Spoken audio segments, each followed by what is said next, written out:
សៀមរាបដើម្បីធ្វើការចុះចែកបៀងលើកនេះគឺមានអារម្មណ៍ថាកក់ក្ដៅខ្លាំងមែនទែនសារមានការស្វាគមន៍ពីបងដែលនៅអូតែអង្គរឡែនអ្នកទាំងគ្នានិយាយទៅលើកនេះគឺអរគុណគាត់ខ្លាំងមែនទែនតែម្ដងសម្រាប់កន្លែងគេងហើយសំខាន់បុគ្គលិកគាត់នៅនឹងរុះរាយរាក់ទាក់សំខាន់ណាផ្ដល់ភាពកក់ក្ដៅដល់ខ្ញុំខ្លាំងមែនទែនតែម្ដងនៅពេលដែលចូលមកដល់អូតែគាត់មានជាមួយនឹងប្រភេទ welcome drink ឲ្យខ្ញុំទៀតនិយាយទៅមិនថាបងអូនដែលគាត់ទៅស្នាក់នៅនឹងទេមុននឹង check in នេះគឺគាត់មាន welcome drink សម្រាប់អ្នកទាំងអស់គ្នាដើម្បីឲ្យអ្នកទាំងអស់គ្នាស្រស់ស្រាយពេលដើរឆ្ងាយអីចឹងមកសាក់ welcome drink នៅកន្លែងគាត់មកកែគឺថាដាក់មកស្រស់ស្រាយតែម្ដងបន្ទាប់មកខ្ញុំក៏ធ្វើការ check in ដើម្បីចូលទៅកន្លែងខ្ញុំគេងអ្នកទាំងអស់គ្នានៅពេលដែលយើង check in ហើយគាត់នឹងផ្ដល់កាតបន្ទប់ជូនយើងហើយអាជីងបានកាតហើយចាំការទៅ check in មើលបន្ទប់ទាំងអស់គ្នាណានិយាយមែនណាត្រង់ចំណុចនេះគឺខ្ញុំវ៉ាខ្លាំងមែនតើបន្ទប់គាត់ដែល welcome ខ្ញុំចូលដល់បន្ទប់ភ្ញាក់ផ្អើលខ្លាំងមែនតើមកអ្នកទាំងអស់គ្នាកន្លែងខែគេនឹងគឺ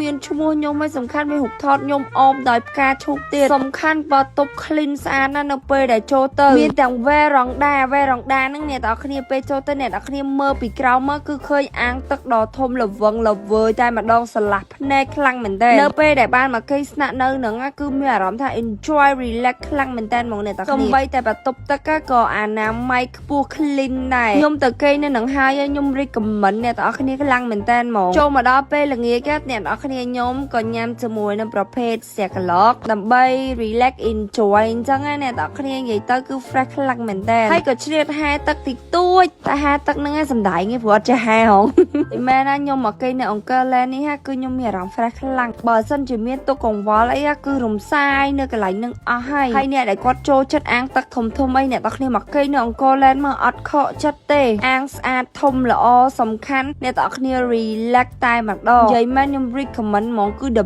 best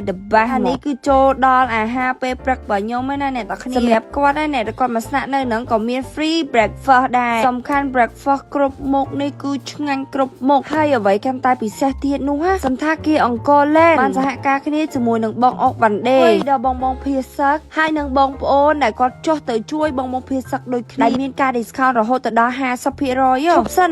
50% ទៀតគឺគាត់ផ្ដល់ជំនួយទៅតាមបងអុកវ៉ាន់ដេដើម្បីចុះជួយបងប្អូនតែម្ដងចុងក្រោយខ្ញុំមានតែអរគុណទៅដល់សន្តាគារអង្គរឡែនអរគុណសម្រាប់ទឹកចិត្តសប្បុរសធម៌របស់បងអរគុណដែលបងខ្មែរជួយខ្មែរស្រឡាញ់ខ្មែរ